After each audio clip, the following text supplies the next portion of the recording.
Sa panahon ng bagyo, nasaan po itong taong ito? Tumutulong po sila, pero meron po silang kapalit na hinihiling. Binagyo ka na at binaha. Pinupolitika ka pa. Maghahakot ka nga lang ng basura para maayos na po yung daan dyan. Kailangan ba talaga may tarpaulin? Sa inyo ba yan? Gamit nyo ba yan?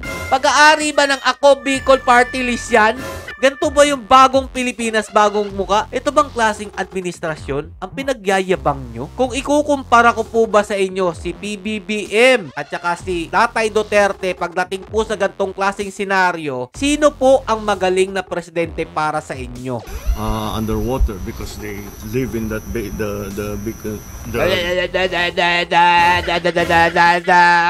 Ganito ba talaga presidente yung napili natin, mga idol?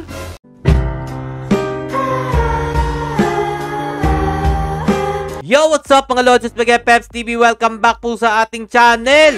Sino po ang mga napinsala po ng bagyong Christine dyan po lalo sa Bicol, mga idol? Ito nga po yung mga kaganapan. Ako po talaga yung nanlalambot nung nakita ko po itong mga kaganapan ito. Grabe po yung baha. Yung baha, mga Lodi, nasa bubong na po. At ito nga po makikita natin na humahawak po sa puno ng nyog. Hindi ko po alam kung lalaki o babae po to. Basta po galing po ito kay Rider Nurse Moto na video, mga idol. At kitang-kita natin, sobrang grabe po yung baha dyan. Sa pangalawang video, mga idol, tinatanong po dito kung nasan daw po yung 1.3 billion per day na flood control projects ni PBBM. Anak ng tinapay naman, no? At eto pa, mga Lodi, dahil sa lugar po ito ng Bicol, yung grabe pong pananalasa nitong bagyong Christine, mga Lodi, eto po ang laging tinatanong po ng ating mga kababayang Pilipino. Kung nasaan daw po si Mr. Congressman Saldico, mga idol, sa panahon ng bagyo, nasaan po itong taong ito? Diba, panay epal po ito sa Congress. Sabi nito, para po sa taong bayan ang ginagawa nila, kaya po nila hinahabol ang mga Duterte sa mga ginagawa po nilang corruption. Pero alam naman po natin, nung panahon po ng Pangulo si President Duterte, isa po ito sa pasipsip. Pero ngayon, puro na po paninira sa mga Duterte, lalo na po kay BP Sara Duterte. At etong tao na to, isa po sa nagpapaimbestiga about po sa CF ni BP Sara Duterte na wala naman po talagang ginawang anomalya pagdating po dyan sa confidential fund. So eto, mga Lodi, hindi ko lang po talaga matanggap yung gatong klaseng politiko, congressman, mga idol, sa panahon na nga ng bagyo, makakita ka pa ng gantong klaseng mga kalokohan. Imbis na tulong ang ibibigay ninyo sa taong bayan, eto po, mga Lodi, no, tumutulong po sila, pero meron po silang kapalit na hinihiling. Meron po mga tarpaulin sa pagtulong po ng kanilang lugar. Ito po, mga Lodi, Ako Bicol Party List, katabang sa Kasurog. Anak ng tinapay, mga Lodi. Bakit ganito? Grabe po yung nakita natin sa video, diba? Pero bakit po ganito tumulong ang mga opisyal dito po sa Bicol? Meron pong patarpaulin. Binagyo ka na at binaha. Pinupolitika ka pa? Anak ng tinapay naman. Ano yun? Hindi nyo tutulungan ang inyong mga kababayan dyan kapag hindi binoto yung party list na yan? Maghahakot ka nga lang ng basura para maayos na po yung daan dyan. Kailangan ba talaga may tarpaulin? Sa inyo ba yan? Gamit nyo ba yan? Yung ginagamit nyo para malinis yung kanal na yan? Sa inyo ba yan? Pag-aari ba ng Ako Bicol Party List yan? Diba, pag-aari ng gobyerno yan, pag-aari ng taong bayan yan, tax ng taong bayan yan, bakit tarpaulin ang nakabalandra dyan? Hindi nyo gagawin siguro ang pagtulong na yan kung wala namang hinihiling na kapalit. Ganito ba yung bagong Pilipinas, bagong muka? Diba inalis na yan ni Tatay Duterte yung mga ganyang klaseng pa-effect na tutulong tapos biglang ipopromote ng mga party list o politiko? Anak ng tinapay naman, nakakasakit ng ulo, mga Lodi. Sobrang naaawa na nga tayo dun sa mga taong nasalanta ng bagyo. Tapos ganito yung makikita mo. Kadiri, mga idol. So eto, mga Lodi, ako po kasi medyo napaisip. Ano ba tong Ako Bicol Party List? At bakit nyo ba hinahanap si Saldico? Siyempre, dapat hanapin nyo. Dahil siya po ang nagre-representa ng Bicol. Tapos missing in action siya pagdating po sa pagtulong, mga idol. Kailangan lang yung mga tauhan lang ang tutulong. Tapos gusto nyong kunin yung boto ng taong bayan. Tapos ganyan kayo maka-asta na para naman kayong walang concern.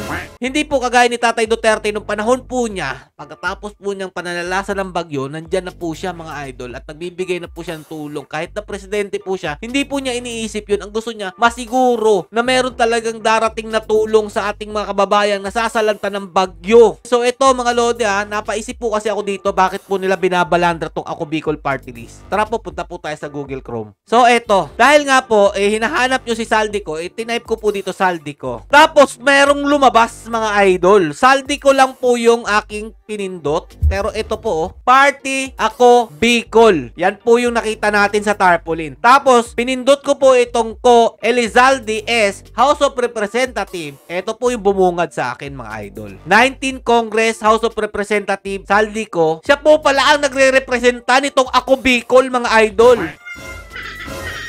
Para po sa mga lodi nating taga Bicol dyan, eto po bang mga politikong ito ang karapat-dapat mamuno sa inyong lugar? Bago po tumulong, kailangan mabalandra po yung mga party list nila. Nakita nyo po ba si Saldico na namigay po ng tulong sa inyo nung pwede na po makapasok ang mga tao dyan po sa inyong lugar sa Bicol? Eto mga lodi lalong-lalo na po yung mga pro-BBM supporters dyan, mga tansong talangka. Eto lang, gusto ko lang pumamulat ang inyong kaisipan. Eto bang klaseng administrasyon ang pinagyayabang nyo? Kontento na kayo dito? Sinasabi nyo nagtatrabaho? Na nung nakita po natin yung video ni BBM ang idol, halos hindi niya na alam ang gagawin niya. Nagkakandaleche-leche po siya sa pag-i-explain, pag-iisip ng paraan para po matugunan ang pangangailangan ng mga kababayan nating dapat ma-rescue nung time nung nanalasa po ang bagyong Christine. Anak ng tinapay, gantong leader ba? Ito mga taong ito ang inyong pinagmamalaki at pinagtatanggol hanggang ngayon? Ilang bahana ang nangyari sa ating bansa pero wala naman po talagang totoong flood control project ang naipatapos po ng inyong idol na Bongbong Marcos Jr.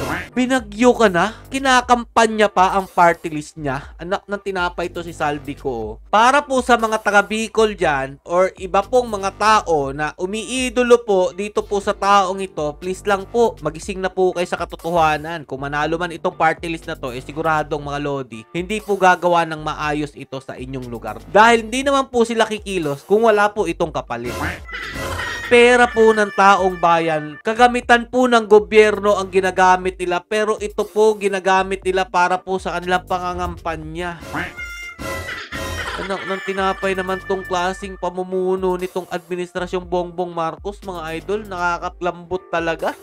Mga lodi nating mga taga Bicol at mga ibang natalasa po ng bagyong Christine na mga lugar-lugar dyan, ito po ang katanungan dyan. Kung ikukumpara ko po ba sa inyo si PBBM at saka si Tatay Duterte pagdating po sa gantong klaseng senaryo, sino po ang magaling na presidente para sa inyo? Ito po sample lang po ito mga lodi nung panahon po ng pandemic, panahon po ng bagyo. Ganto po mamuno si Tatay Duterte sa kanyang mga nasasakupan. Storm was all over Luzon. Saan mo ako gustong ilagay noon? Sa inyo? Sa Bicol? Sa bahay ninyo? Sa Naga? O dito ako sa Parañaque? May baha rin So where were you? Hindi na kailangan ako mag-order ng... Totoo to. Mag-order ka pa on the day. You are presuming that I should be giving orders on the day of the storm. That is stupid. That is why you cannot become a president, really. Mahina ka Wala ka nang ibigay ang order kasi ang order na ibigay na 2 or 3 days. You do not give orders on the day of the war. Ito po yung sinabi niya dito po kay former Vice President Leni Robredo nung panahon na meron pong baha. Tapos ito po ang nangyari naman dito po sa 2024 natin.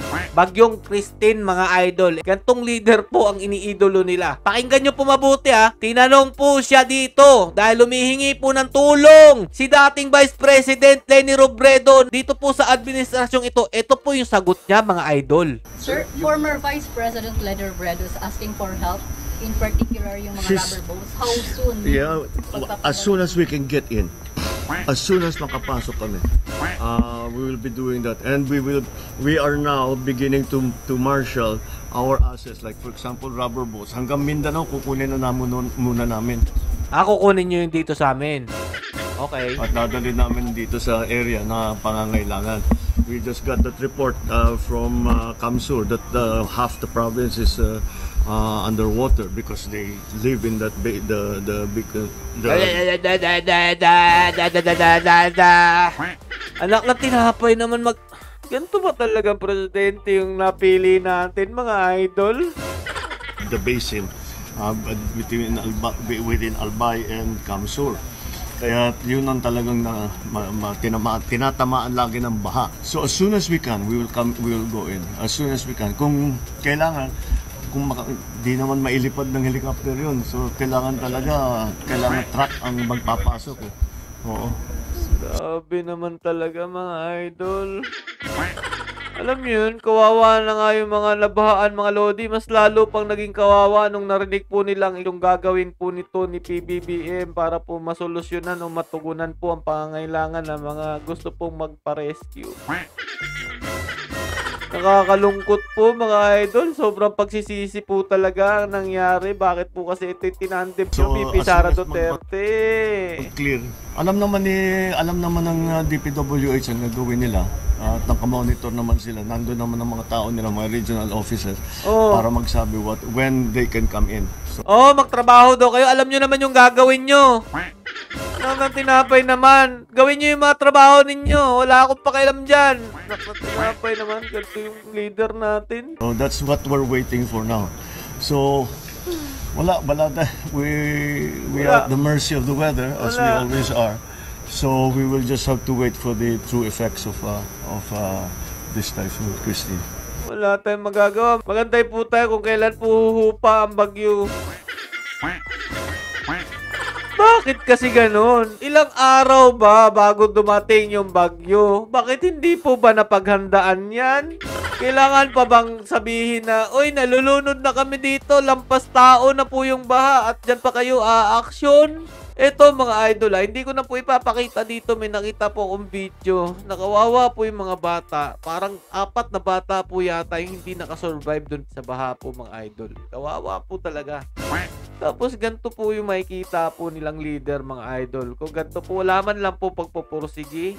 Ito pa, may nakita pa akong post mga idol Post po ito sa unofficial Ronald Bato de la Rosa Solid. Ang galing talaga ni PBBM. Sabi po kasi dito, di umano, wag muna natin pasukin ang region 1 and 2 dahil parating pa lang. There is nothing we can do except wait for it to pass.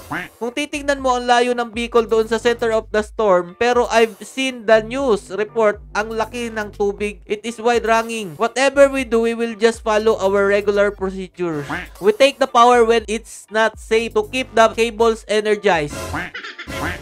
Ganito po yung nangyari. Kasi nga po, ito nga po yung sinabi ni PBBM. Hindi natin mapapasok yan. Wala na tayong magagawa dyan. Hintayin na lang natin humupa yung bagyo. Saka natin papasukin at papatay natin yung kuryente kapag hindi natin alam kung safe ba o hindi.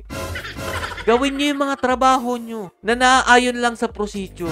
So bakit pa tayo nagpalit ng presidente kung wala rin naman po palang improvement? Tapos eto naman mga tansong talangka. Sasabihin yan mga idol. Alam ko na to, basang-basa ko na to mga talangkang to Natural lang naman yan. Hindi natin mapipigilan ang bagyo dahil ang Diyos ang may gawa niyan.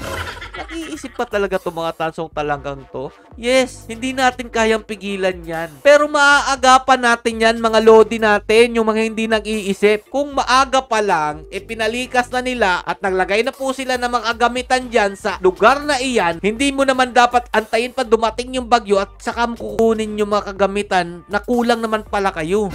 Tapos paano po yung budget yan sa flood control, di ba? Dapat kasama yung mga rubber boat kung sakali man na mayroong mga baha.